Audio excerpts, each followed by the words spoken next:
नमस्कार मित्रांनो, मी सावित्रीबाई ज्योतिराव फुले या मालिकेच्या 5 जूनच्या भागामध्ये मित्रांनो, आता ज्योतिराव अजूनसुद्धा असेच आडोशाला उभारलेले असतात आणि सावित्रीमाई जात्यावरती दळण करत असते. तर तेव्हा ज्योतिराव आता आतून म्हणतात, आता पुढचा विषय इंग्रजी. तर तेव्हा सावित्रीमाई म्हणते, इंग्रजी? तर ज्योतिराव म्हणतात, हो. तर तेव्हा सावित्रीमाई आता हसते आणि जी असं म्हणते आणि आता इंग्रजीमधून ती ओवी म्हणू लागते. द अँट वर्कड थ्रूआउट समर आणि पुढं ती स्टोरिंग असं म्हणत असते आणि त्याच्या पुढचं तिला आठवत नसतं. तर तेव्हा ज्योतिराव आतून सांगतात, फूड फूड. तर तेव्हा सावित्रीमाईच्या लक्षात येतं आणि ती पुढं उभी म्हणू लागते, storing food while grasshopper played, while grasshopper played in the winter ant was. असं म्हटल्यानंतर ती परत थांबते. तर आतून ज्योतिराव सांगतात, प्रिपेअर्ड. तर सावित्रीमाई परत पुढं बोलू लागते, in the winter ant was prepared, in the winter ant was prepared. तर तेव्हा सावित्रीमाई आता थांबते. तर ज्योतिराव आतून म्हणतात, मॉरल. तेव्हा सावित्रीमाई म्हणते, work today for better tomorrow. आणि आतून ज्योतिराव आता हसू लागतात. त्यांना सावित्रीमाईचा खूप अभिमान वाटू लागतो. तर इकडे ज्योतिरावांची आई तर ती ओवी ऐकत उभारलेली असते आणि तिला तर नवल वाटत असतं आणि ती आता सावित्रीमाईला म्हणते, छान आहे, पहिल्यांदाच ऐकली अशी ओवी, पण छान आहे. आणि इकडे तर आता आतमध्ये ज्योतिराव तर खूपच हसू लागतात ते ऐकून. तर ज्योतिरावांची आई म्हणते, चालू दे चालू दे, अगं मी तर सुई दुराव विसरले, आतमध्ये हार बनवते ना, आटप लवकर. असं म्हणून ती आता तिथून निघून जाते. तर आता ज्योतिरावांची आई निघून गेल्यानंतर ते लगेचच आता बाहेर येतात. तर तेव्हा सावित्रीमाई आता विचारते, जमलं नवं? तर तेव्हा ज्योतिराव म्हणतात, हो हो. आणि ते म्हणतात, होय होय जमलंय, आणि पण आता तू जा. तर सावित्रीमाई म्हणते, आणि मी दळण दळतो असंच नवं? तर तेव्हा ज्योतिराव म्हणतात, हो, पण त्यात माझा स्वार्थ आहे. शाळेतल्या मुलींना शिक्षिका मिळेल, त्यांच्या आयुष्यातलं दळणकांडण संपवणारी. जा आणि तो आता अभ्यास कर. आणि असं ज्योतिरावांनी सांगितल्यानंतर सावित्रीमाई सुद्धा लगेच उठते आणि आतमध्ये अभ्यास करायसाठी जाते. आणि त्यानंतर मित्रांनो, ज्योतिराव जे काही सगळं दळण वगैरे असतं ते सगळं काही पूर्ण करतात. आणि त्यानंतर आता रात्रीच्या वेळेस जेव्हा ते बाहेर येतात तर तेव्हा त्यांचा हात दुखत असतो आणि ते आता त्यांच्या आईसमोर बसतात आणि त्यांचं पूर्ण अंग आखडलेलं असतं. तर तेव्हा ज्योतिरावांची आई म्हणते, ज्योत्या, आज मी लई खुश आहे बघ. तर तेव्हा ज्योतिराव विचारतात, का गं? तर त्यांची आई म्हणते, अरे किती बारीक आणि मऊ दळलंय पीठ. तर तेव्हा ज्योतिराव हसू लागतात आणि म्हणतात, पहिल्यांदाच दळलंय ना? तर तेव्हा ज्योतिरावांची आई म्हणते, हां, पहिल्यांदा म्हणजे? तर तेव्हा ज्योतिराव म्हणतात, हे आपलं पहिल्यांदाच दळलंय ना बारीक सावित्रीने. तर तेव्हा ज्योतिरावांची आई म्हणते, अरे होय होय. आणि ज्योत्या, आता बघ याच्या भाकऱ्या कशा मऊ चार आणि लुसलुशीत होत्यात. नुसत्या करून खायच्या बघ. तर तेव्हा ज्योतिराव म्हणतात, अगं कुस्करायला हातात ताकद तर पाहिजे. तर तेव्हा ज्योतिरावांची आई विचारते, "अन् काय रं, तुझा हात दुखायला आणि काय झालं?" तर तेव्हा ज्योतिराव हसतात आणि म्हणतात, "माझे? अगं माझे कुठं म्हटलं, अगं सावित्रीचे म्हटलं गं." आणि म्हणतात, "बरं मी जाऊन तिचा अभ्यास घेतो."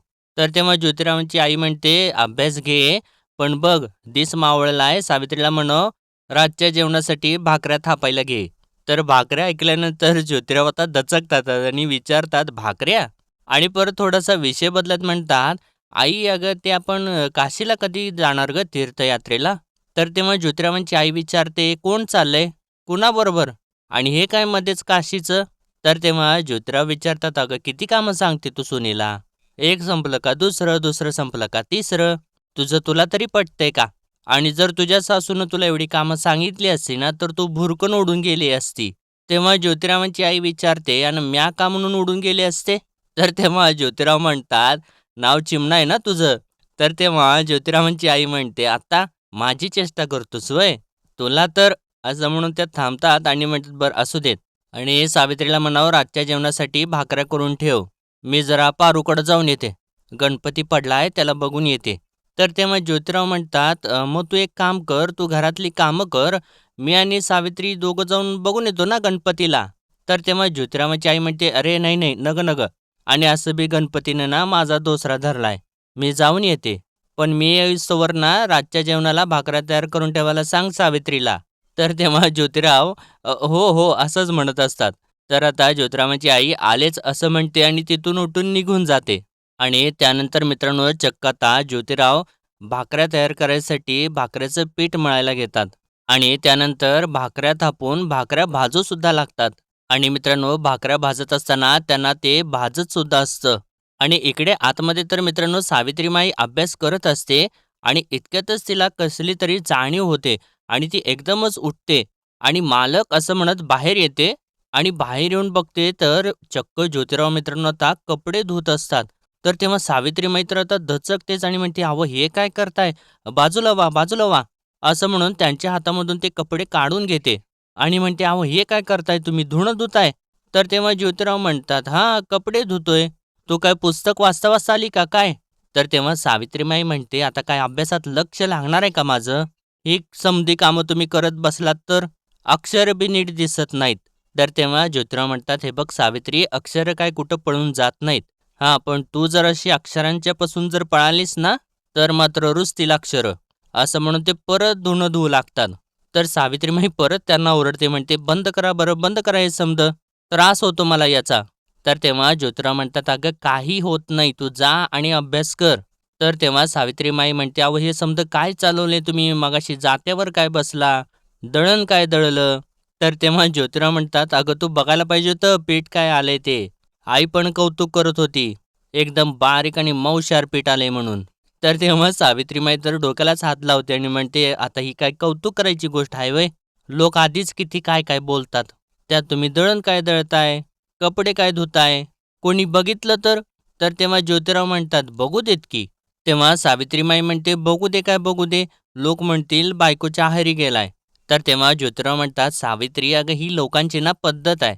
म्हणजे मुलगा जरा का बायकोचा ऐकायला लागला, का लगेच तो बायकोच्या आहारी गेला.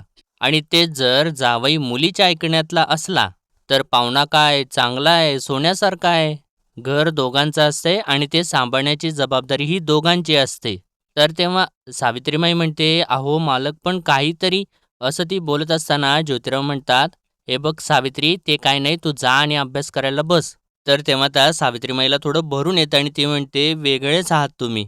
तर तेव्हा ज्योतिराव म्हणतात, "वेगळा वगैरे काही नाही, फक्त स्त्री आणि पुरुष हे एकमेकांचे साथीदार असतात, जोडीदार असतात, असं मानतो मी. हे मालक आणि नोकर नाही." तर तेव्हा सावित्रीमाई म्हणते, "मी तुम्हाला वचन देते, उद्याच्या परीक्षेत सगळे प्रयत्न पणाला लावीन." तर तेव्हा ज्योतिराव हो असं म्हणतात आणि आतल्या दिशेने हात करतात आणि आता सावित्रीमाई आतमध्ये निघून जाते आणि ज्योतिराव परत कपडे धुवायला बसतात. तर इकडे आतमध्ये आता सावित्रीमाई खूप मनाने एकदम जोर लावून अभ्यास करत असते आणि तिने सगळी ताकद पणाला लावलेली असते. आणि मित्रांनो ती तर आता रात्रभर अभ्यास करत असते. तर मित्रांनो आता दुसऱ्या दिवशी सकाळी सकाळी भावकीतली काही माणसं आता घरी येतात. म्हणजे ती बाहेरच उभारून ज्योतिराव, ओ गोविंदराव असे हाक मारत असतात. "बाहेर या र, बाहेर या." तर तेव्हा आता दादा बाहेर येतात आणि त्यांना बघून म्हणतात, "भुजाबा, रामराम देवा." तर तेव्हा तो भुजाबा म्हणतो, "अहो तुमचा रामराम घाला चुलीत." तर तेव्हा दादा विचारतात, "अहो पर काय झालं?" तर तेव्हा दुसरा म्हणतो, "काय व्हायचं राहिलंय? तुझ्या ज्योत्यामुळं आपली भावकी अडचणीत यायला लागली आहे." तेव्हा दादा म्हणतात, नाही म्या काय म्हणतोय, अगोदर तुम्ही आत तरी या." तर तेव्हा भुजामा म्हणतो, "हे बघा तुमच्या घरात यायच्या अगोदर आम्हाला 10 वेळा विचार करायला लागल." तर दुसरा म्हणतो, "अरे लेका, शास्त्र सोडून वागणाऱ्याच्या घरी आम्ही पाणी तरी प्यावं का? गोविंददादा, ज्योतीला म्हणावं शाळा-बिळा बंद कर. हे शास्त्राला सोडून वागणं बरं नव्हं." आणि तिसरा असतो तो म्हणतो, "अरे उद्याचा विचार करा. भूदेव कोपला ना तर आपलं कुत्रं हाल बी खाणार नाही." आणि भुजाबा म्हणतो, "पण हा उद्योग तुम्हाला करायला सांगितलाय कोणी? हे बघा इतका दिवस झाला आम्ही काही बोललो नाही. परज्योतीचं अतीच व्हायला लागले. म्हणून आम्हाला इथे यावं लागलं." तर इतक्यातच मित्रांनो आता ज्योतिराव बाहेर येतात आणि म्हणतात, "पण तुमचं म्हणणं काय आहे नक्की?" तर एकटा म्हणतो, "शाळा बंद कर आणि बायकोला शाळा शिकवणं थांबव." तर तेव्हा ज्योतिराव विचारतात, "पण तुम्हाला काय त्रास आहे त्याचा?" तर तेव्हा तिसरा म्हणतो, "त्रास? अरे त्रास म्हणजे उद्या सगळी जात अडचणीत येणार तुमच्यामुळं." तेव्हा भुजाबा म्हणतो, "भूदेव नाराज व्हायला लागलेत आणि जर भूदेव नाराज झालं तर आपल्या माळ्याची फुलं कोण घेणार? हे बघा ते आपल्याला दाराशी पण उभा करणार नाहीत." तर तेव्हा ज्योतिराव विचारतात, "एवढंच?" तेव्हा दुसरा म्हणतो, "अरे बाबा तुझ्या या अधर्मी वागण्यामुळं आमच्या मळ्यातली फुलं देठालाच सुकायला लागल्यात. गोविंददादा आता आम्ही सहन करणार नाही." पोराला आवर, नाहीतर तुझं घर आम्ही वाळीत टाकू. आणि असं त्यांनी म्हटल्यानंतर दादा तर घाबरतातच आणि म्हणतात, देवावं क्या बोलताय, हे बघा असं काय करू नका. तर तेव्हा तो तिसरा म्हणतो, करावं लागल, दुसरा मार्गच नाही, उलट तुमच्यामुळं आम्हाला खाली बघावं लागतंय. तेव्हा ज्योतिराव म्हणतात, अहो पण मी असं काही वाईट काम करत नाही ज्यामुळे तुम्हाला खाली बघावं लागतंय. तर तेव्हा भुजाबा म्हणतो, बघा याचं उरपाटं बोलणं बघा, अरे पिढ्यानपिढ्या चालत आलेली परंपरा आहे आपली. तर तेव्हा तर ज्योतिराव पुढे येतात आणि विचारतात, परंपरा? कुठली परंपरा? सांगा ना, कोणती परंपरा? तर तेव्हा तो दुसरा म्हणतो, अरे हेच की घरच्या बाईनं उठावं, आडवी चिरी लावून मळ्यात जावं, पोलं येचावी, हार गजरं तयार करावं आणि ह्या घरातली बाई हातात खडू धरणार आणि ही परंपरा मोडतोयस तू. तर तेव्हा ज्योतिराव म्हणतात, अहो ती परंपरा नाही, तो आपला उद्योग आहे. आणि परंपरा जर अन्यायाला पोसत असेल, तर ती परंपरा आपण बदलली पाहिजे. अहो स्त्रीसुद्धा माणूस आहे आणि तिला पण शिकण्याचा अधिकार आहे. त्यासाठी मुलींची शाळा काढली. तर भुजाबा म्हणतो, अरे यामुळेच आपल्या समाजाची बदनामी व्हायला लागली आहे. तर तेव्हा ज्योतिराव म्हणतात, अहो समाजाची बदनामी शिक्षणामुळे नाही, अज्ञानामुळे होती. आणि ज्या घरात आई शिकलेली असते ना, त्या घरात संस्कार, प्रगती आणि विवेक नांदत असतो, एवढं ध्यानात घ्या. तर तेव्हा भुजाबा म्हणतो, हे बघ ज्योती, आम्ही गोविंदरावांच्याकडे बघून तुला थोडा वेळ देतोय, जरा सुधार, नाहीतर तुमच्याशी कोणीही व्यवहार करणार नाही. असं सांगून ते आता तिघं तिथून निघून जातात. आणि तेव्हा दादा तर आता खूप घाबरलेले असतात आणि ते ज्योती असं म्हणतात. तर तेव्हा ज्योतिराव त्यांना म्हणतात, मी ठाम आहे दादा, माझ्या निर्णयात कुठलाच बदल होणार नाही. असं म्हणून ज्योतिराव आता आतमध्ये निघून जातात. तर दादा अरे लेकरा आई कसं म्हणत असतात, पण ते त्यांचं काही एक ऐकून घेत नाहीत आणि आतमध्ये निघून जातात. आणि दादांना तर आता खूप मोठा धक्का बसलेला असतो आणि ते तिथंच खाली बसतात. तर इकडे मित्रांनो आता मोरोपंतांना ती गोष्ट कळालेली असते आणि ती गोष्ट आता ते तात्यासाहेबांना सांगत असतात. ते म्हणतात, आज ज्योतीच्या घरी जात पंचायत बसली होती. बरीच वादावादी झाली असे कानावर आले आले आहे. तर तेव्हा तात्यासाहेब विचारतात, ज्योतिरावांचे काय म्हणणे पडले? तर तेव्हा मोरोपंत म्हणतात, म्हणजे भेट नाही परंतु कळेल." तेव्हा तात्यासाहेब म्हणतात, "हां, पण ज्योतिराव आहेत ते असे लेचेपेचे नाहीत. अशा 10 पंचायत तरी जरी बसल्या ना, तरीसुद्धा ज्योतिराव मागे हटायचे नाहीत." तर असं ते बोलत असताना काकासाहेब तिथे येतात आणि म्हणतात, "अरे मग तुम्ही मागे हटा आणि तो मागे हटेल असे बघा." त्यांनी असं म्हटल्यानंतर तात्यासाहेब लगेचच रागारागात त्यांच्या समोर जातात आणि विचारतात, "बाबा, आम्ही का बरे मागे हटायचे? अहो गोरगरिबांचा उत्कर्ष होत असताना तो का बरे होऊ द्यायचा नाही? स्त्रियांनी अशाच हाल अपेष्टा भोगत राहाव्यात, त्या जगल्या काय मेल्या काय अशाच मनोवृत्तीमध्ये आपले पूर्वज राहिले, आम्हीही तसेच राहायचे का?" तर तेव्हा काकासाहेब म्हणतात, "हे बघ तात्या, ही सगळी रचना मी केली आहे, अशी तुझी समजूत झाली आहे की काय?" "अरे तात्या, ही सगळी परमेश्वराची रचना आहे, त्यात खोडा घालणारे आपण कोण? हे बघा जे चाललं आहे ते छान चाललं आहे, समजले काय?" तेव्हा तात्यासाहेब विचारतात, "छान चालले आहे? अहो लहान लहान मुलींची डोकी भादरतात, ते छान आहे? आज इतक्या शतकानंतर एक ज्योती उभा राहिला आहे, आपल्या आत्ममग्न समाजाला तो जाग करतो आहे, तर त्याला मदत करायची सोडून त्रास बरे का द्यावा?" तर तेव्हा काकासाहेब म्हणतात, "हे सगळे तुझ्या आकलना बाहेरचे आहे, समजले काय?" तर तेव्हा तात्यासाहेब म्हणतात, "आणि ज्योतीचे कार्य तुमच्या आकलनाचे बाहेरचे आहे." तर तेव्हा काकासाहेब ओरडतात, म्हणतात, "हे बघ तात्या, तू माझ्याशी वाद घालू नकोस." तर तेव्हा तात्यासाहेब म्हणतात, "नाही घालत वाद, नाही घालत, पण तुम्ही तुमच्या गंगाधर पंतांना जरा समजून सांगा." तर तेव्हा काकासाहेब म्हणतात, "कोण मी? अरे केवढा मोठा माणूस तो. अरे तात्या 60-70 वर्षापूर्वी जन्माला आला असता, तर पेशवाईतले 150 तुला दिसलेच नसते, समजले काय? अरे केवढं मोठं काम करतायत ते, आपल्या धर्मासाठी काम करतायत, आपल्या उज्ज्वल परंपरेसाठी काम करतायत, समजत कसं नाही तुला? हे बघा तुम्ही त्या अधर्मी ज्योतीच्या नादी लागू नका, समजले काय?" तर तेव्हा तात्यासाहेब म्हणतात, "ते शक्य नाही." तर तेव्हा काकासाहेब म्हणतात, "अरे तो माळी आहे माळी." तर तेव्हा मोरोपंत म्हणतात, "तो माळी तुमच्यासाठी असेल काका, आमच्यासाठी ना तो भावापेक्षा जास्त जवळचा आहे. त्याच्या कार्यासाठी, खरं तर समाज कल्याणाच्या कार्यासाठी आम्ही वाटेल ते करणार." तर ते ऐकल्यानंतर काकासाहेब म्हणतात, "छान छान, आणि तात्या तुझे काय?" तर तेव्हा तात्यासाहेब म्हणतात, शब्द जरी मोरूंचे असले तरी ते मीच बोललोय असेच समजावे. तर तेव्हा काकासाहेब अजून चिडतात आणि म्हणतात, सुधारले तर सूत नाहीतर माळावरचे भूत, अशी गत झाली आहे तुमची. आणि शिव शिव शिव काय होणार आहे कोणास ठाऊक, असं म्हणत ते तिथून आता निघून जातात आणि म्हणतात, कलियुग येणार रे बाबा, कलियुग येणार. तर इकडे मित्रांनो आता ज्योतिराव जे असतात ते सावित्रीमाईची परीक्षा घेत असतात. तिला ते आता प्रश्न विचारत असतात. हिंदुस्थानाच्या पश्चिमेला कुठला समुद्र आहे? तर तेव्हा सावित्रीमाई आता थोडासा विचार करते, म्हणते हिंदुस्थानाच्या पश्चिमेला अरबी समुद्र आहे. तर तेव्हा ज्योतिराव म्हणतात, हां बरोबर. आणि त्यानंतर विचारतात, पृथ्वीचा आकार कसा आहे? तर तेव्हा सावित्रीमाई सांगते, गोल आहे. तर तेव्हा ज्योतिराव विचारतात, पृथ्वी कोणाच्या डोक्यावरती तरली आहे? तर तेव्हा सावित्रीमाई सांगते, शेषाच्या. तर तेव्हा ज्योतिराव म्हणतात, मुळात ना हा प्रश्नच चुकीचा आहे. म्हणजे पृथ्वी अधांतरी आहे आणि हे शोधून काढलं निकोलस कोपर्निकसनं. तर तेव्हा सावित्रीमाई विचारते, कोणी? तर तेव्हा ज्योतिराव सांगतात, निकोलस कोपर्निकस. तर तेव्हा सावित्रीमाई हळूहळू बोलू लागते, निकोलस कोपर्निक असं म्हणता म्हणता ती म्हणते, कशा पायी एवढी अवघड नावं ठेवता तो? आपल्याकडं कशी सोपी नावं असतात, गणू, पांडू, किसना. आणि ज्योतिराव म्हणतात, ज्योती. तर सावित्रीमाई म्हणते, हां ज्योती. आणि परत ती तोंडावरतीच हात घेते आणि म्हणते, बाई तुमचं नाव आलं माझ्या जिभेवर, चांगलं नवं. तर तेव्हा ज्योतिराव विचारतात, आणि तुझं नाव माझ्या जिभेवर येतं ते ते चालतं का? तर सावित्रीमाई म्हणते, हो ते चालतं. तर तेव्हा ज्योतिराव म्हणतात, चालत नाही, चालून घेतलं जातं. बरं आता इंग्रजीचा अभ्यास करू, स्पेलिंगकडं नीट लक्ष दे. तर तेव्हा सावित्रीमाई म्हणते, वाईस एक गोष्ट माझ्या ध्यानात येत नाही बघा. आता इंग्रजीमध्ये के म्हणजे क, जी म्हणजे ग, डी म्हणजे द, आणि तरी पण टी एच ई म्हणजे द, असं कशापायी? तर तेव्हा ज्योतिराव म्हणत असतात, अगं त्याचे पण नियम आहेत, ते सांगतो मी तुला.